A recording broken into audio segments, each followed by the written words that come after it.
Bank Nifty को लेकर दोनों एक्सपर्ट्स का व्यू पॉइंट क्या है। राजेश जी जरा जल्दी से बताइएगा आपका व्यू पॉइंट इंडेक्स को लेकर। तो डिम्पी जी, रेंज में ही अटका हुआ है मार्केट। 16,900 के नीचे फिसल नहीं रहा है। 17,050 के ऊपर जाने को तैयार नहीं है निफ्टी।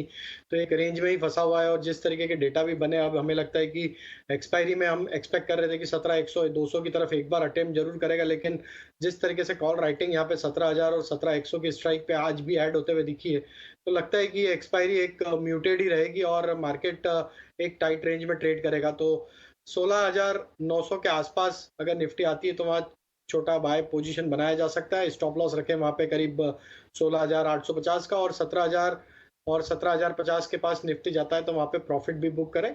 और अगर कोई एग्रेसिव ट्रेडर है तो वहाँ पे शॉर्ट भी लिया जा सकता है 17,100 के स्टॉप लॉस से। तो दोनों ही डायरेक्शन में मार्केट अपॉर्चुनिटी दे रहा है ट्रेडिंग के लिए। तो एक 100 पॉइंट का रेंज यहाँ पे प्ले आउट होते हुए दिख रहा है। और बैंक निफ्टी में 39,200 ये एक इंपॉर्टेंट लेवल है, उसके नीचे नहीं फिसल रहा है। तो अभी यहाँ पे जो ट्रेडिंग सेटअप के हिसाब से जो रेंज बना हुआ है उसमें 39,300 के आसपास अगर बैंक निफ्टी आता है तो वहां बाय करें, स्टॉप लॉस रखें 39,200।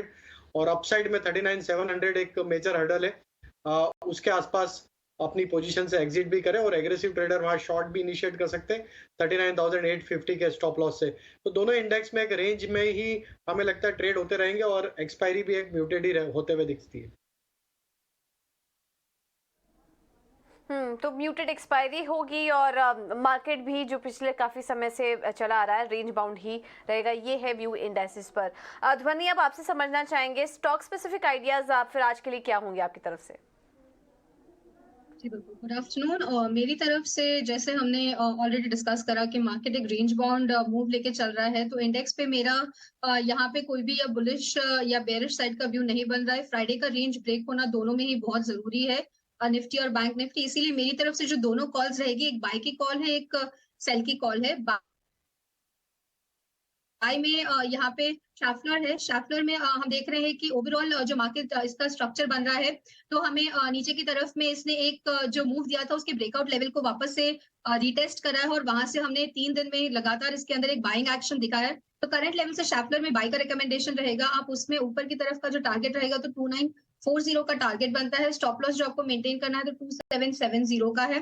दूसरा मेरा यहाँ पे जो बनता है सेल कॉल है, वो वर्लपूल में है। वर्लपूल में ओवरऑल हम देख रहे हैं कि लास्ट कुछ दिनों में इसने एक अपवर्ड ट्रेजेक्टरी बनाई हुई थी डेलीज पे, बट आज की सेशन में हमने उस अपवर्ड चैनल का ब्रेकडाउन देखा है।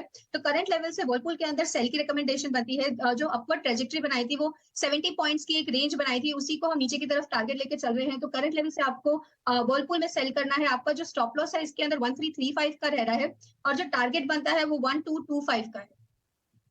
चलिए, तो ध्वनि की तरफ से उनकी ट्रेडिंग आइडियाज जिसमें सेल कॉल भी शामिल हैं। राजेश जी, आपकी तरफ भी आपके ट्रेडिंग आइडियाज की आज के ट्रेडिंग आइडियाज इस वक्त कौन कौन से स्टॉक्स हैं जो इस वक्त आपके रडार पर आ रहे हैं, आपकी तरफ से ट्रेडिंग आइडिया सुझाइए। पूजा जी, दो बाय कॉल है और एक सेल कॉल है। तो पहले बाय कॉल्स पे बात करते हैं। उसमें पहला स्टॉक तो एसआरएफ है। केमिकल स्पेस में एसआरएफ में हमें लगता है जिस तरीके की स्ट्रेंथ है और सीरीज के आखिरी पड़ाव में स्टॉक अपने सीरीज के हाई की तरफ ही ट्रेड करते हुए दिख रहा है। तो अगले 1 से 2 ट्रेडिंग सेशन में हम एक्सपेक्ट कर रहे हैं कि ये स्टॉक में एक अच्छा मोमेंटम अपवर्ड साइड में बनते हुए दिख सकता है। 2450 तक के अपसाइड के टारगेट एक्सपेक्ट कर रहे हैं। स्टॉप लॉस होगा 2340 का। जो सेकंड बाय है वो है मन्नापुरम।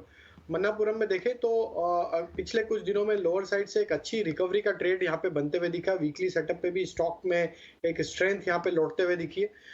स्टॉक में जिस तरीके की रिकवरी बनी है, हमें लगता है ये स्टॉक को यहाँ पे बाय किया जा सकता है। और स्टॉक में अपसाइड के टारगेट जो बन सकते हैं वो करीब 128 तक की अपसाइड यहाँ पे पोजिशनल बेसिस पे आते हुए दिख सकती है। करंट लेवल से स्टॉप लॉस जो होगा वो करीब 111 112 के आसपास रखा जा सकता है। और शॉर्ट साइड में जो ट्रेड है वो है ग्रेन्यूल्स का। ये अप्रैल फ्यूचर में शॉर्ट करने की सलाह, अगर आप ग्रेन्यूल्स के चार्ट को देखेंगे तो यहाँ पे स्टॉक ने अपने प्रीवियस जो मल्टीपल सपोर्ट एरिया बने थे उसका ब्रेकडाउन यहाँ पे डेली वीकली टाइम फ्रेम पे करते हुए दिख रहा है। स्टॉक एक डाउन स्लोपिंग चैनल में ट्रेवल करते हुए दिख रहा है वीकली सेटअप पे। और स्टॉक में जिस तरीके के शॉर्ट बिल्टअप बने, हमें लगता है ग्रेन्यूल्स को यहाँ पे शॉर्ट किया जा सकता है अप्रैल फ्यूचर को। स्टॉप लॉस रखें करीब 280 के आसपास, और डाउन साइड के टारगेट 258 तक आते हुए दिख सकते हैं। तो चलिए, ये ट्रेडिंग आइडियाज राजेश जी की तरफ से।